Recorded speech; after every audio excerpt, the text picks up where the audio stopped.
You wanted the best. You've got the best podcast. The hottest podcast in the world. The Chris Voss Show, the preeminent podcast with guests so smart you may experience serious brain bleed. The CEOs, authors, thought leaders, visionaries, and motivators. Get ready. Strap yourself in. Keep your hands, arms, and legs inside the vehicle at all times, because you're about to go on a monster education roller coaster with your brain. Now, here's your host, Chris Voss. Hi, folks. It's Voss here from thechrisvossshow.com. The Chris Voss Show.com. I don't know why we went long this time, but it seemed like something to do.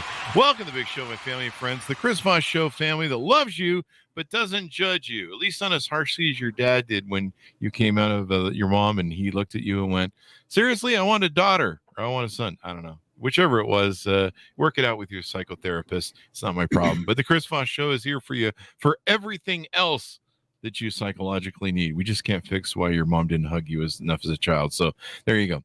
As always, please refer the show to your family and friends and relatives. Go to goodreads.com / Chris Voss, linkedin.com / Chris Voss, TikTok at Chris Voss 1, and I think there's YouTube in there somewhere. You guys know the drill. But as always, we love you. We appreciate you.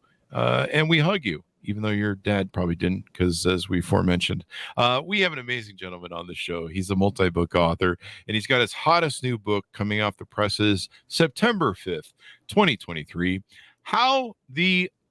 Let's recut that. How Elites Ate the Social Justice Movement.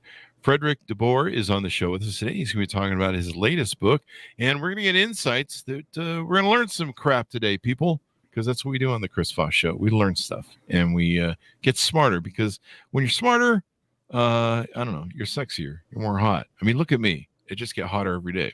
Fredrik deBoer is the author of The Cult of Smart, a book about meritocracy, education, and the potential for a more humane society. What, has he seen the news lately? Yeah, we need some more humanity.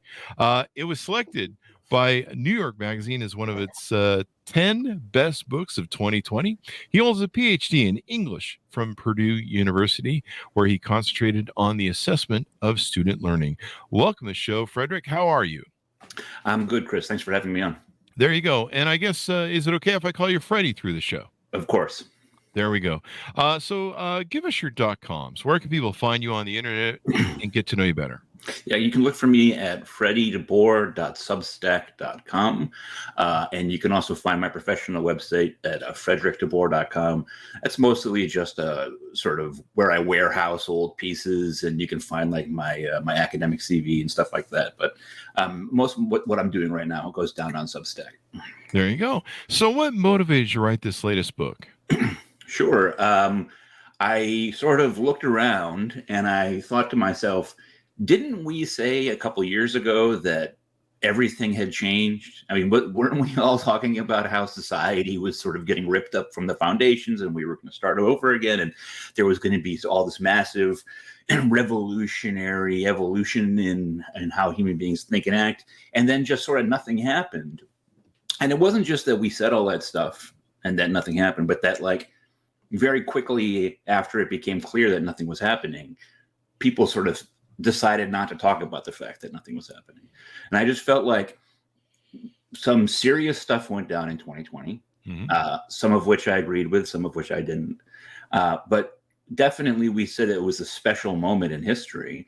And then it just passed like a fart into the air. And, I thought like we needed to take stock and figure out what exactly happened. You know, I totally agree with you. I went in 2020 and we were holding court in a new app called Clubhouse. And it seemed like everyone was kumbayaing, getting together and holding hands and going, this is a moment that we need to recognize humanity. We need to be better people, maybe look towards our better angels, as some say it. And then as soon as it was over, it's like, everyone's like, all right, let's go back to being assholes. Or at least it seemed to be that way. I don't know. So I think I'm on the same level as you are. So the title of your book, give us a 30,000 overview of the book and what it entails. We'll get into the deets. Yeah. So looking back at the last sort of like 25 years of American progressive social change, but also particularly the 2020 moment, my argument is just that a big part of the problem for progressive people, left-leaning people, etc., is that the class of people who sort of tries to make this change happen are not the class of people who we're trying to make change happen for. In other words, the people who are running these activist organizations, who are employees at the nonprofits, who work for the sympathetic press in the national media, who work at the universities, they are overwhelmingly people with college degrees. They're also hugely disproportionately coming from elite colleges. So a point that I make all the time that I think most people don't understand, going to a college that's like exclusive or elite is super, super rare. So only something like 20% of American colleges reject more students than they accept. The average American college accepts almost everybody who applies.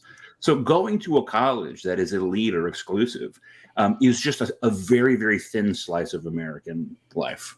So you have people who are hyper educated. They're dominantly found in urban enclaves. So they're vastly more sort of concentrated in the cities and the country writ large. They are possessed of a certain like vocabulary that most people don't speak. And in one way after another, they're not like sort of the ordinary American. And so you could see this in 2020 where you had a lot of passionate sort of like Black Lives Matter activists who I think had their hearts in the right place and who really cared, but whose experience of life in America in the 21st century is just not like the average Black American's experience of life. And over again, what you find and what I detail in the book is how that distance between their perspective and other people's perspective made it much harder for them to actually create change. There you go. So who are the elites? I think you kind of give me a rundown of them. Do you mostly focus on what goes on the left side of our of the elite of the elites, or is it both sides, left and right? Or tell us how that you break that down and do that. No, I think that it doesn't have to be a left or right phenomenon. I think that if you look at the activist class of the Republican Party, for example, I think that there is a stereotype that, for example, your average pro-life protester, say your pro-life activist, is someone who is like a church lady who comes from rural Arkansas and is not educated. If you actually look at who's making things happen in the Republican Party, who the movers and the shakers are, they are also hyper-educated. They also tend to be heavily concentrated in the cities. They often have a vocabulary that's very distinct from those of the people that they're talking about. Because I'm talking specifically about sort of, okay, why did the 2020 moment specifically not go anywhere? I'm focusing more on the left. But the reality is, again, we have to be careful about sort of like what the median in this country is like compared to our sort of perception of who these people are. So I think if you look at 2016, there's this stereotype that the average Trump voter was like a laid off iron worker from Akron, Ohio, right? But if you look at the numbers, the median Trump voter in 2016 made $89,000 a year. Okay, like a lot of these guys are guys who they own car dealerships, right? Yeah. Or we should note that's quite above the average of normal Americans. Yes, the median American makes something like $36,000. Yeah. Right. And so, one of the sort of sad, persistent dynamics in American life is poor people don't vote, right? It's been a consistent, certainly as long as I've been alive and longer. If you look at the participation rates by income band, poor people just don't really vote. And so you get this stereotype where on the one hand, you have the sort of, country bumpkin MAGA, Rust Belt guy who's angry about globalization. He put Trump into office. And then for Hillary Clinton, it was probably the sort of the negative stereotype of like the black welfare mother who doesn't do it. The reality is neither of those people vote in the American system. And like voting in and of itself is something of an elite practice. Kind of the way it's designed too, the way the schedule is. I mean, let's put it on a weekday in the middle of the day when, most people that are lower income are, they just can't call in their boss and take the day off, Right. and some of the games that are played with voting and polling and stuff. So delving into it, the social justice movement, there was a lot of stuff that came out of it. George Floyd, there was a lot of kumbaya moments, and now we're kind of on the other side of it, and we're seeing, has it really worked out? Like we're seeing, all the different issues that we're seeing, the cars breaking into in San Francisco, and I want to make clear, I'm not adding to the narrative I see on Fox News of like, oh my God, this is, the cities are burning and all that kind of crap. But there definitely is a higher sort of break-in and crime things going on in some cities. There seems to be a little bit of that going on. I don't know what percentages of. I heard it's actually fairly small, but you see the videos and you get an impression that it's complete chaos or something out there in the streets. Yeah, I mean, the best read of the data that I have is that crime really did spike in 2020, and particularly murder saw a major spike. I didn't do it, by the way. I just want to make that clear. It wasn't not accusing you personally. It remains the case. The average American city, big city, is remarkably safe compared to where it was 25 years ago. And in the cities that are particularly dangerous, they tend to be concentrated within certain populations in certain geographic locations, right? So I think Baltimore has about 800,000 people, or less than that even. New York City has over 8 million people, but Baltimore has more total murders per year than New York City. So, right. So but Baltimore has this problem is concentrated within the Black male population, overwhelmingly between 15 and 30 years old. And that's true in Chicago, and it's true in St. Louis, etc. If you are, as a tourist, go to these places and you are not frequenting the kind of places where gang violence happens, you remain in very little danger physically. I always tell my fellow lefties, though, that look, crime is an perfect example of where if enough people think there's a problem, there's a problem. In other words, I think the worst thing that you can do, if a voter says to you, wow, I don't feel safe at night, or the subway seems unsafe, so I don't want to ride it. If you say, well, I've got the stat book here, and I can tell you, you're just going to lose that person, right? Like the perception of crime is very important. I think that the issue that's really confronting the United States right now is sort of unfolding on a lot of different levels. But we have a sort of mismatch between what our perception of where the problem is coming from and how the problem is actually going to be solved. What do I mean about that? During this whole 2020 moment, if you said, hey, look, Black people are dying at highly disproportionate levels to police violence, which just absolutely is true. It's just a fact. Yeah. Conservatives would tend to say, like, well, hold on a minute, but they're killing themselves in Chicago, and what about Black on Black crime? But of course, both of those things can be true at the same time, right?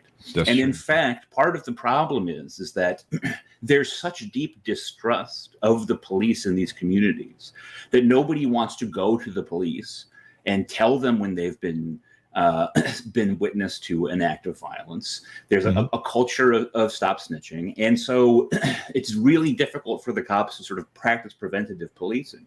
But ultimately, you have to build that trust with the community. I think that liberals and lefties have to accept it. Like, people are just super, super sensitive to crime. One of the things that I say in the book, at the exact same time as the activist class were shouting, defund the police, in the polling, a majority of Black Democrats were not saying defund the police. A majority of Black Democrats were saying, maintain the current police presence or even increase it in my neighborhood, right? Mm-hmm. There's a perfect example of what I'm talking about when I say that there's just a difference in the lived experience of a Black Lives Matter activist and the average Black person. And so you have to confront these as complex social issues and not get into a slogan fight, because if you are the one saying, oh no, crime's not a problem, to a bunch of voters who are scared about crime, you're just going to lose their votes. Mm-hmm. And in the title of your book, you talk about how the elites ate the social justice movement. And I've heard you talk about nonprofits, other organizations, corporations sure went crazy, falling over themselves.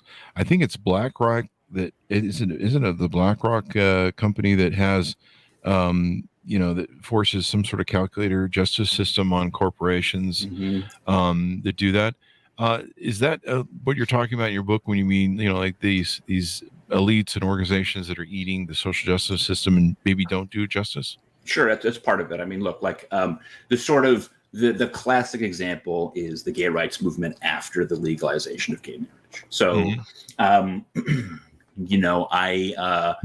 my parents were close with a lot of activist style people. My father had lived in New York for 10 years, and he knew a lot of people who were sort of in the sort of early gay rights fight. And back then it was like genuinely just radical just to be gay and to call for gay rights and gay marriage. One of the things that happens in the history of progressive movements is winning is de-radicalizing, by which I mean simply the fact that gay people won the right to marry resulted in, like, just kind of inarguably, in my opinion, resulted in like a de-radicalization of what had been the gay marriage movement. A lot of people did what anyone does, what most people do with politics, which is they got the right they wanted and they went off to, have families and raise kids and just sort of just be people, right? Yeah. There's nothing wrong with that in and of itself. But what happened next was that, a lot of these corporations saw opportunity for good press. And so if you go to a pride parade now, a major pride parade, Bank of America is handing out pens, right, at the Pride Parade. You go to like a big defense contractor like Raytheon, and they've got pride flags flying from their flagpoles out front. Nobody in the activist class takes that seriously. They all sort of say, oh, they're just being opportunistic. But what it inevitably does is it just sort of sucks up sort of public understanding of what these issues are and sort of aligns them with institutions. Of course, also the political parties are guilty of this too. So there's this famous picture that after George Floyd was killed, you have all these Democratic leaders like Chuck Schumer and Nancy Pelosi, and they are wearing literally kente cloth. So it's a traditional African cloth, and they kneel, right, sort of in respect for George Floyd.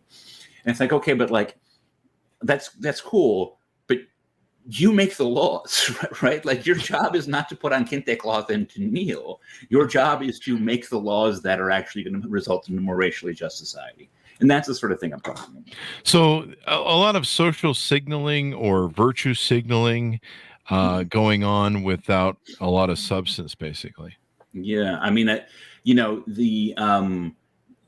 there's this old saying, it's easy to do good, but it's hard to do good well, right? The one thing that I don't do in the book is I'm not making fun of anyone who was impassioned in that moment. I'm not making fun of anyone who got radicalized. I'm not trying to make anyone regret what they were sort of feeling. I am saying that there's a reason why it's really difficult to make real positive change. I would say that if you're looking at racial justice specifically, you can say arguably that like the sort of movement for racial justice, whether you want to call that the sort of civil rights era and the Black Power era, the sort of Jesse Jackson Rainbow Coalition era, now the Black Lives Matter era, since about 1965, there's been a lack of results. And I would argue that lack of results stems from the fact that there's not a real clear sense of what the ask is, right? Like in politics, you got to know what you want, right? The civil rights movement took a long time to get going for obvious reasons. But when it got going, it really made a lot of headway quickly because they knew exactly what they needed. So the Voting Rights Act came first. Why did the Voting Rights Act? Why was that the top priority, if nothing else? It was the top priority because if you don't secure the vote for Black people, if you don't protect their right to vote and make it a federal crime to stop them from voting, then none of the rest matters because they're going to remain disempowered. So you say, okay, we got that. Now it's a federal crime if people stop us from voting. The National Guard was deployed to places to ensure that Black people could vote. Okay. And they have the Civil Rights Act, right, which is made up of a whole bunch of non-discrimination clauses and ways to tear down Jim Crow and segregation. You can't have a lunch counter with a sign up that says no coloreds anymore, right? That's great. But then the question became, what next? And in fact, if you read Martin Luther King's work from late in his life, he was open about the fact that he was frustrated with the lack of progress. But the problem is they couldn't settle on an actual demand.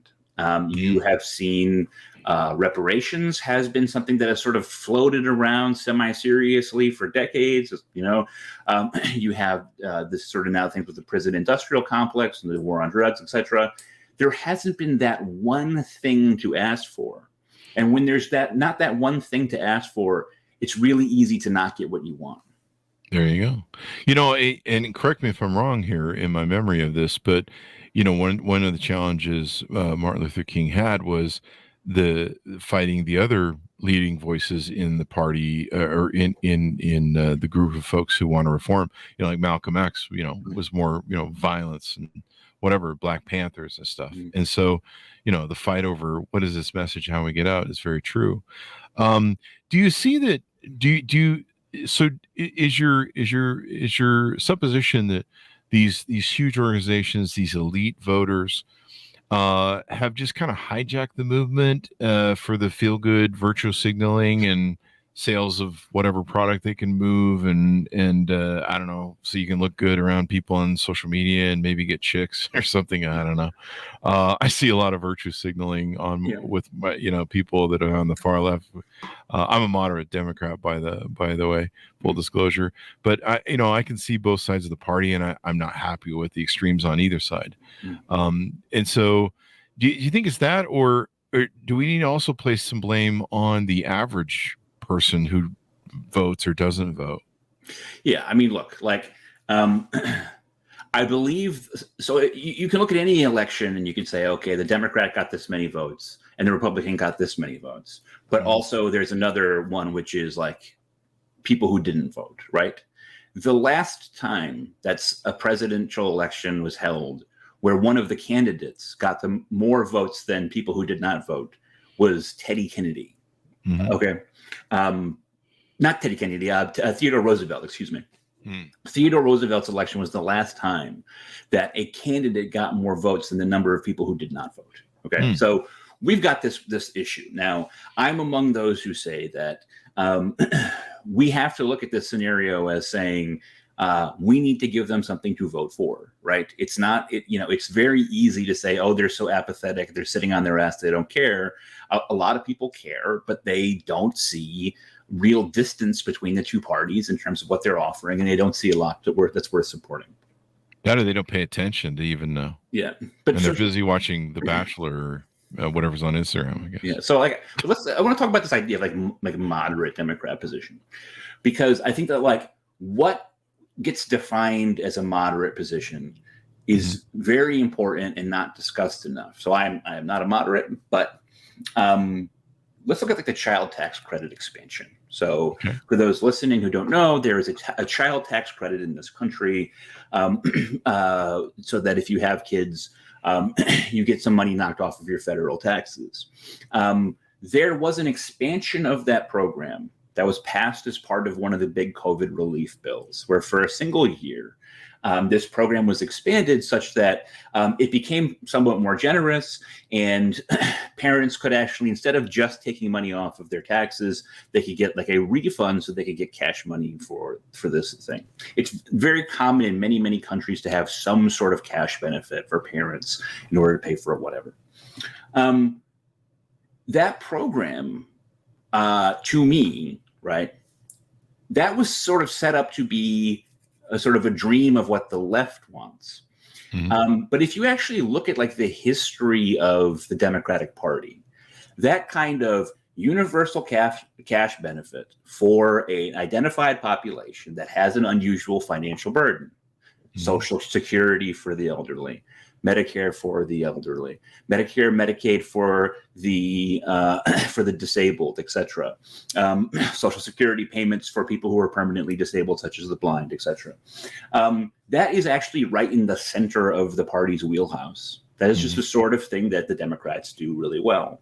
That kind of a program tends to be very popular. It's actually much cheaper than you might think when you actually look at how much, like, do out sort of how much it actually costs. And it has this beautiful sort of scenario where it is race neutral.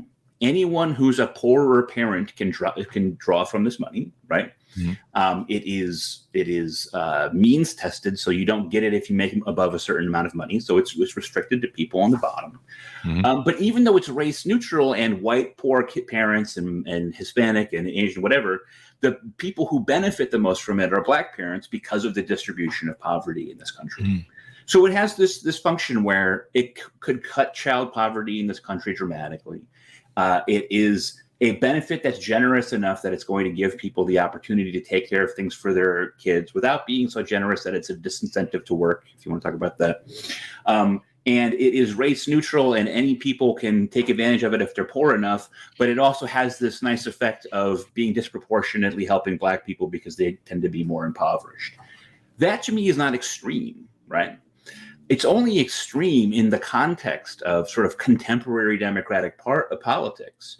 You know, Joe Manchin was the one who killed that program. And Joe Manchin is seen as, like, you know, the most right-wing Democrat, senator from West Virginia, etc. That's a good example, though, where Social Security was not a radical left-wing program within the Democratic Party of the New Deal coalition, right? Medicare and the various Great Society programs was not a radical position within the Democratic Party of the 1960s. And I think that it's a question of how do you sort of frame what you see as what is moderate, less than sort of like this is objectively moderate or extreme, etc. Definitely. You know, it's sometimes I think, I mean, there's criticism of us as Democrats that we don't communicate effectively our message, or there has been in the past at times. You know, trying to find stuff that's good for everybody, something that's towards the middle, and you know, the poverty of white people is very big, especially in the mid and central South. In fact, I think most of the social services are consumed by them, which is kind of interesting. Do you see what do you think about the criticism? Let me play devil's advocate. What do you think about the criticism of programs like that say they're buying votes? You could say that about almost any kind of public expenditure, right? Like, I mean, look, it is famously a tactic of the defense industry is to have parts of their process be done in as many states as possible. So I believe the stealth bomber, the old stealth bomber, literally had at least one part made in every state in the union, all 50 states, because that meant that if you tried to cut that program, 50 states worth of senators, right, had people on the phone, you're going to cut that and kill my job, right? I live in Connecticut, right? I'm from Connecticut originally. And it's a true blue, super sort of blue Democrat state. But the biggest industry here is insurance. The number two is the defense industry. We've got Sikorsky helicopter, right? We've got in Groton, they make the nuclear submarines. The Colt firearm company is here. Pratt and Whitney makes the jet engines for the jets. It's very much a part of the sort of the MO of defense industry is to understand you spread your operation wide so that you have as much geographical representation in Congress as possible. Is that buying votes? I don't know, but it's just a reflection of the fact that like everybody's getting something out of the system, right? Yeah. Like you can't be too cynical about sort of who's getting money from what, because certainly the defense industry is getting a lot of our money. There you go. And I suppose anybody who accuses it of buying votes would, I mean, that's they're trying to play they're trying to play those political cards. Do you find that with institutions and elites, one of the challenges I had was when the overturning of Roe versus Wade happened. There was a lot of hair on fire screaming on social media. And, appropriately so. People, I mean, it was a shock to the system. You overturned something that people kind of felt was a God-given right at this point, after 40 or 50 years or more. But, I started asking people that were going hair on fire on Facebook. And I said, okay, well, this is great. You're really fired up about this. Let me ask you two questions. Did you vote for Hillary in 2016? Show up to vote. And are you registered to vote now and you're planning on voting in 2020? No. Yeah. I'm like, shut the fuck up. Yeah, I mean, it's a fair point.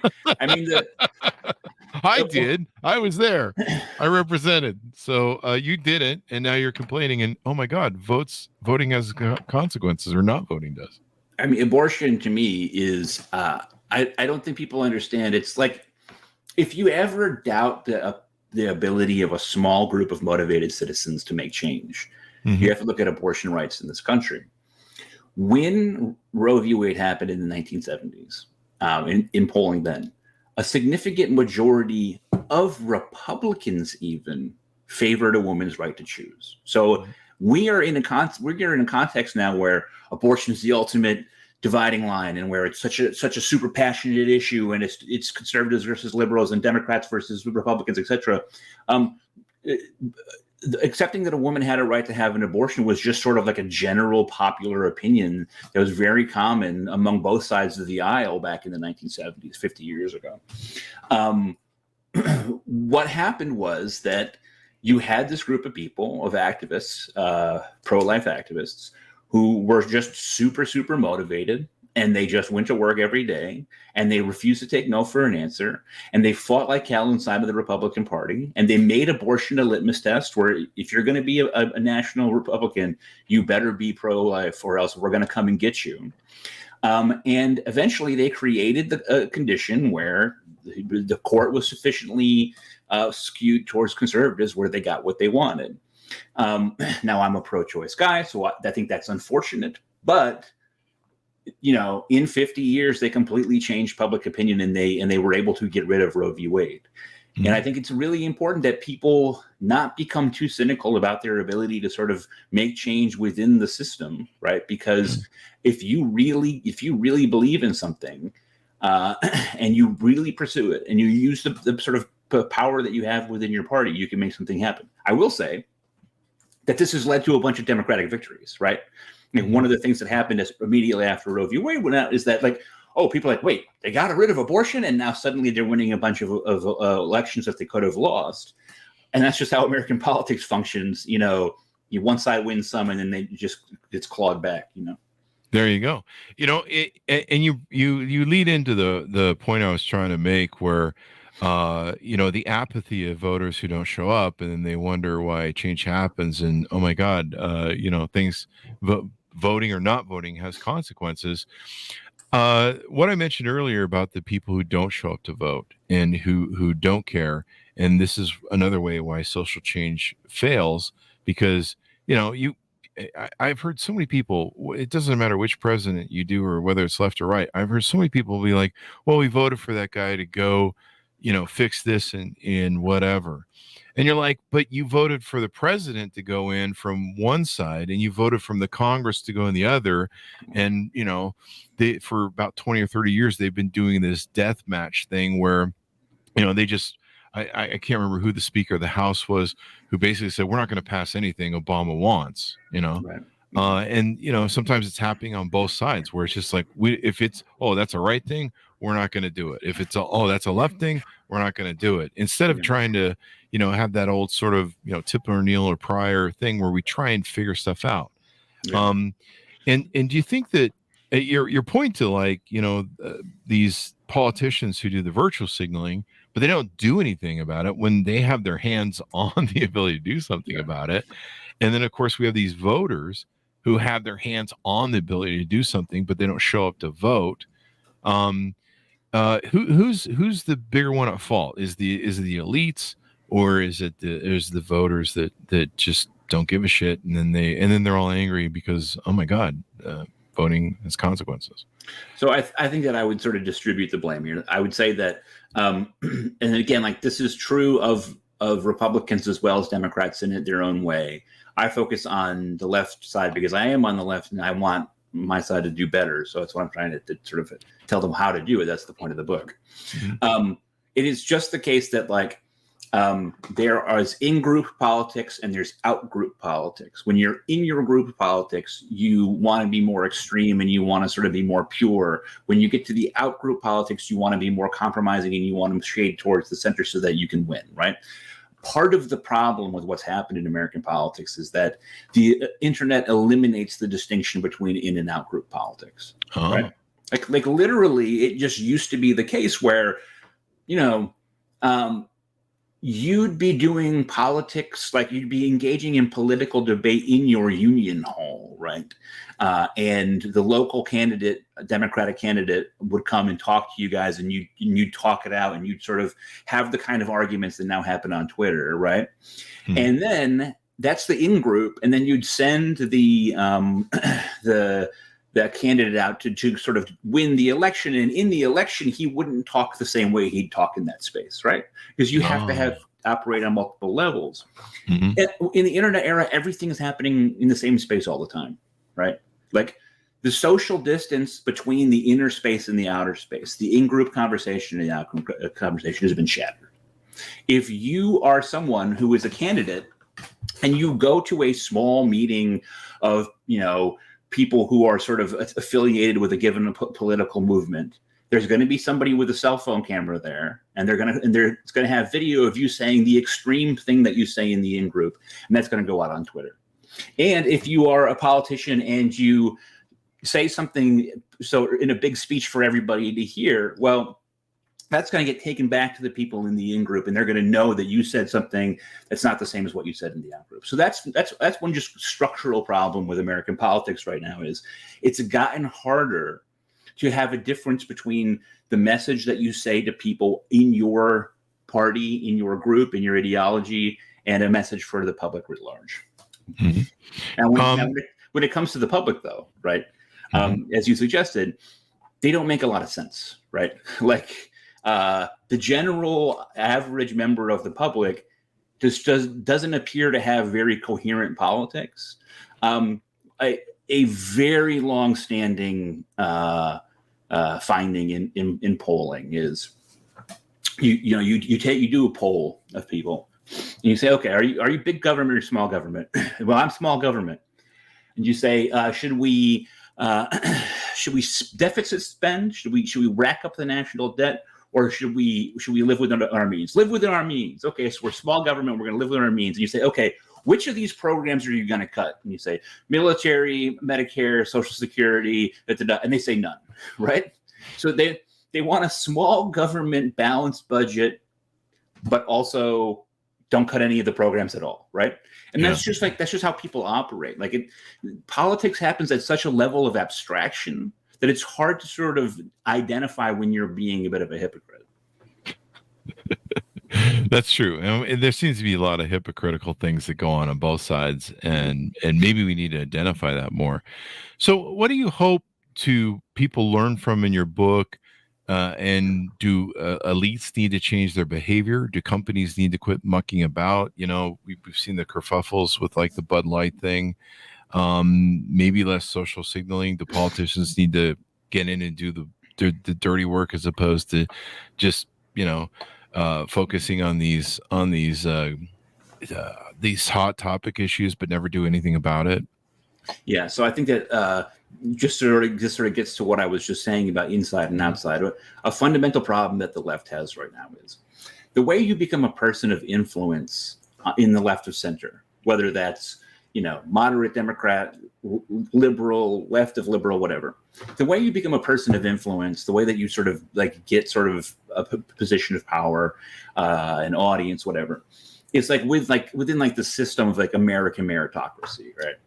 You bust your ass in high school, you go to an elite college, you probably go on to a graduate degree of some kind, and then you end up, if you're going in media, you end up maybe at The Atlantic, right? Or the New York Times. Or you go to into academia and you end up at a really exclusive liberal arts college. Or you go with the sort of think tank / nonprofit route and you end up, at the Ford Foundation, etc. And that's sort of the progression that you go through to become a person of influence. And the problem is that progression, right, produces people who talk in a weird way, who have politics that are kind of extreme, who have politics that are much more focused on social and cultural issues than on pocketbook issues. People go through the process of becoming sort of elite within these spaces because they want to be part of the conversation, but in doing so, they lose the ability to talk like a regular human being. It's always been the case, right, that there is a sort of elite class who guides the parties. But again, it used to be a lot easier for those people to stay out of the way, right? Mm-hmm. So you had in the 1960s, you had the Democrats had, this concept of the best and brightest, which was this sort of layer of these elite college grads who were very well credentialed and who knew everything, but they weren't on the campaign trail, right? They sort of directed policy, but then, you would go on and you would send out LBJ, right? Who was a guy who knew how to speak to the people. The problem now is, right, if you want to know what elite Democratic position is or opinion is, you go on Twitter where everybody's performing for each other, right? Or you listen to their podcasts, right? Or everybody is available all the time. Yeah. And we have a fundamental problem that people who go through these elite spheres, they can't say black people, they say black bodies, whatever the fuck that means, right? It's a big thing that they say, right? They don't say homeless anymore. They say the unhoused, right? And most people, when they say it, you say, oh, the unhoused or black bodies, they don't say, okay, I'm going to educate myself. They're going to say, what are you talking about? I don't know what that is. So that's just a fundamental problem. And so I think one thing that I want people to absorb from the book is that the average, Dartmouth University graduate who then goes on to get a prestigious internship and then lands at a nonprofit group that is staffed entirely by people like them, where just everyone is from the academic elite like that. That is a system for producing people who appear out of touch to most of the country.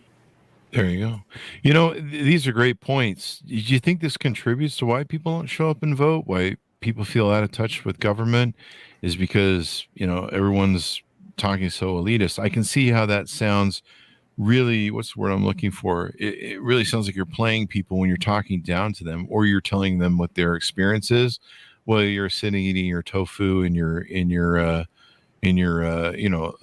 high-rise condo and your Tesla, and you're trying to tell someone who's living in poverty, paycheck to paycheck, and at the ends of our society, you're trying to tell them what their experience is. Yeah, and I want to say this, Chris, to be very clear to your audience and to you.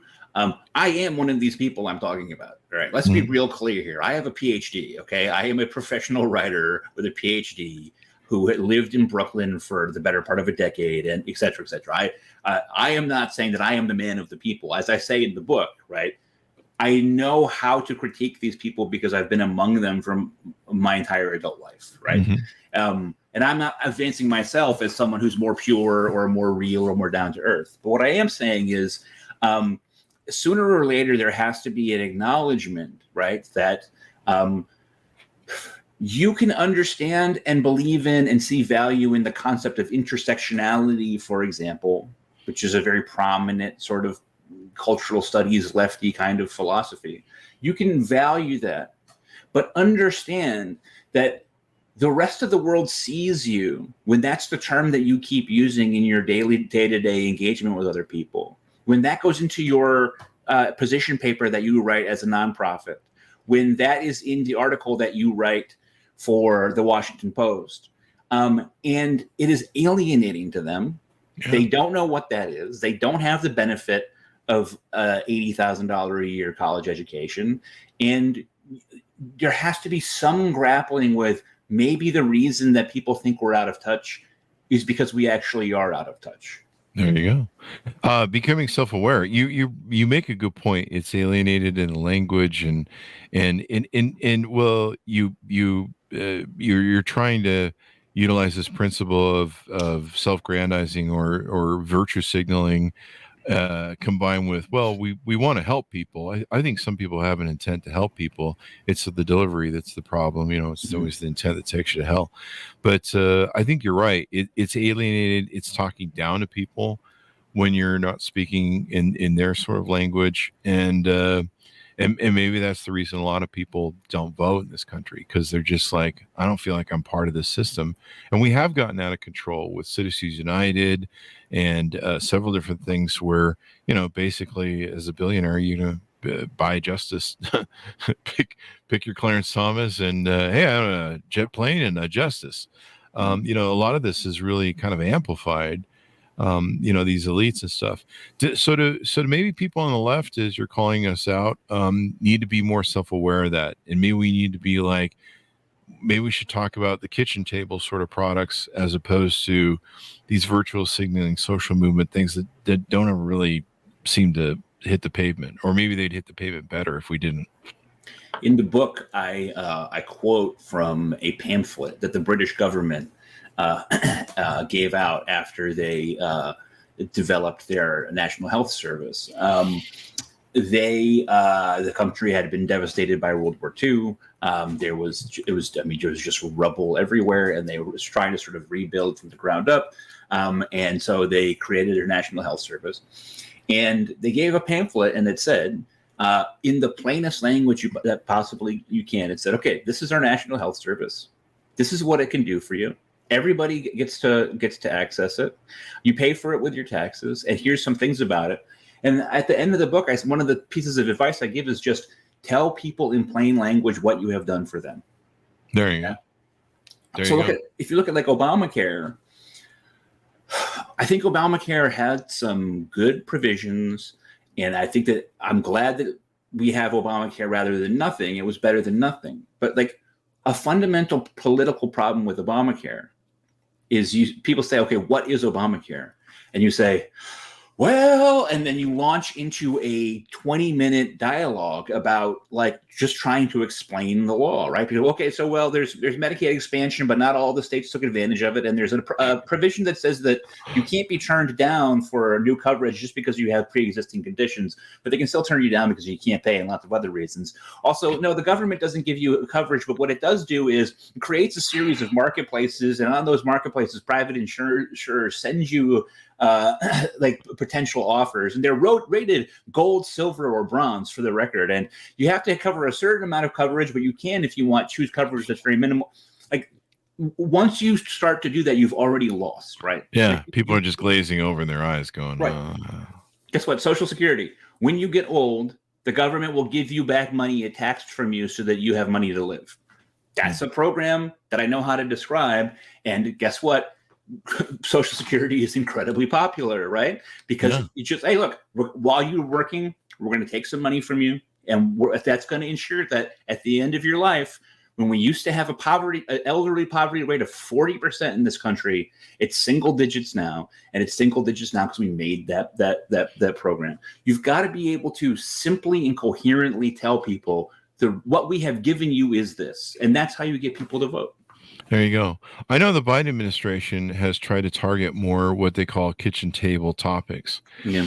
And I'm kind of at the point too, because I've gone from the I was never far right, but I've gone from the right in the 90s and voting for Republican, which is interesting because George W. Bush embarrassed me so badly with the, basically monetizing it was called the Dick Cheney presidency, I think, monetizing Halliburton in the war. It's funny, I left the Republican Party because I was embarrassed over George Bush and his dumbness. Can you believe what anyway, whatever. I mean, George W. Bush is a perfect example of like how, like if you have enough balls, you can just sort of, you can misrepresent even who you are. You ask the average person, who's George W. Bush as a person, they'll say, oh, he's a country bumpkin from Texas. He was an aristocrat from Connecticut. What are you talking about? He's from a hugely wealthy New England family who went to Yale using skull and bones. But he just sold it. He just sold it so strong, Yeah. And he talked it too. I mean, he did sound like a country bumpkin half the time. Yeah. But and then I went to the far left, far liberal, and now I'm back at the middle because I think I like what you've talked about in the book. I become so tired. Social movements are there, and there's importance to them, and we need to fix some things. I get tired of the signaling of these extremes that we can't get back to the middle, or we can't agree to the middle. It's our way or other or nothing. And the same thing on the right too. And these politicians that do all this virtual signaling, but as you mentioned in the show, you guys control the legislation. Like, go fix the damn crap and let's all get along, instead of doing more signaling to, I don't know, voting that you're going to have come on your base that is going to come from that far extreme left. Let's try and get that middle voting out. And I know the Biden administration was trying to do more kitchen table things. I'm at that point. Okay, yeah. Let's fix abortion and either make it legal or illegal, or let's all get together and try and find a way to make it work somehow, so everyone's happy, or at least everyone can agree that there's some way that can be done. But can we fix the goddamn roads? Can we get my bridges to quit falling down? That might be a cool thing. I like the child stuff. Can we? I don't like hearing that kids show up to school and they don't have food. My mom was a teacher. I've heard how the horrors of that. Can we help mothers and maternity, and can we do a lot of these social things that they do in other countries that just form a good country, a humane thing, these kitchen table things. I don't want to hear about, hey, okay, the trans movement is very important to me, LGBTQ, et cetera, but some of these things, like what's gone on with people want to change their sex and all that stuff. That's like, I think I read the figures on it. It's maybe 1% of the country or 2% of people in the country that want and really need that and are interested in that. That's a great thing. Let's do that. But you would think that 95% of the country were arguing about that in, the way the politics and the way they milk it and the way they, run everybody. Even politicians are running around, their nose hair is on fire. Like, this is the thing we need to talk about. I watch political debates where they talk about things and you're just like, man, can you just fix my fucking roads and maybe help give us more jobs? Let's quit running around with these things. But it's kind of like the elites and politicians have gotten sucked into this virtual signaling, and then they go back to their offices and they go, which stocks do I need to buy this week? Right. I don't know. I mean, look, like I think that it is a constant throughout history that politicians will start to demagogue on social issues that are not unimportant, but that are just not as relevant to the vast majority of people as much broader issues. So, if you look at, like, for example, the sort of the border crisis, right? We do have a crisis. The best way to solve it is going to be sort of like contentious no matter what, right? There's no sort of like, just sort of like, hey, I've got one weird trick that's going to make everybody agree on immigration. It's just not going to happen because people just don't agree. But we could at least have the debate about how many people to let into the country and how and who to choose it, etc. If you looked at, like, Trump, who for years, is this the first time we said the word Trump in this podcast? Probably. It's kind of shocking. That's crazy. Yeah, an hour in. That's wild. But Trump would not talk about immigration without talking about the gang MS-13, right? Yeah. And MS-13 are bad guys. I don't like MS-13, but, like, that's just such a minuscule little element to the broad immigration debate, but he did it because it's effective. Because if you do that, right, if you keep sort of saying, hey, here's MS-13 over here, then people won't notice that, like, you don't really have an immigration policy, right? Like you don't actually have like a policy that you want. You don't have a coherent sort of idea in that way. There are some problems that are just like, we just got to fight them out. Right. There are problems that we just sort of have to have out, and they're going to be uncomfortable. And you and I would disagree about plenty of it. I do think that if we're going to start anywhere, if we want to have any sort of sense of bipartisanship or sort of coming together to understand our problems, I think we should start here. Okay. This country is far richer than it was 50 years ago. But many people are struggling more than they would have 50 years ago because of the increase of the price of housing, education, right, and healthcare. Like those three things have grown so enormously in their costs over the past half century, totally obliterating the sort of gains we've made in average wages, like just increasing far faster. I don't think there's any reason that we can't sort of say as a country, okay, look, like we clearly have a really serious costs problem with housing, education, and healthcare. There are three things that people can't just choose to go without, right? And by education, I'm including daycare, which is just insanely expensive now. Right? And if you can't get daycare, then your kids can't. Then you can't work, and if you can't work, then you can't. Like I would like to see people sort of talk about those three things as a unit and say they've gotten hugely more expensive. We've got to figure out why, and we have to come together and find some sort of way to fix this, because we're just not going to ever see any real positive gain in people's wages that means anything if their mortgages, their rent, their insurance premiums, their daycare payments are going up so high that it eats all of that money. Like that's a good example of where I think there might be the opportunity for some real bipartisanship. Maybe I'm naive. Are you saying that Reaganomics trickle down didn't work? I am indeed saying that it did not, in fact, trickle down. Yeah. Damn it. Yeah. I was betting on that. I saw somebody on TikTok do this video, so I'll just quote the numbers and don't sue me for not being accurate, because I'm not sure if they are, but they are since and he showed that housing is up 29% over the last 30, 40, 50 years, however long as I can't feel my legs anymore. That old. Housing, childcare, all these costs, education, like you mentioned, are up 20 to 30%, where with wages, and I think his numbers may include the last few years of increase, only went up 6%.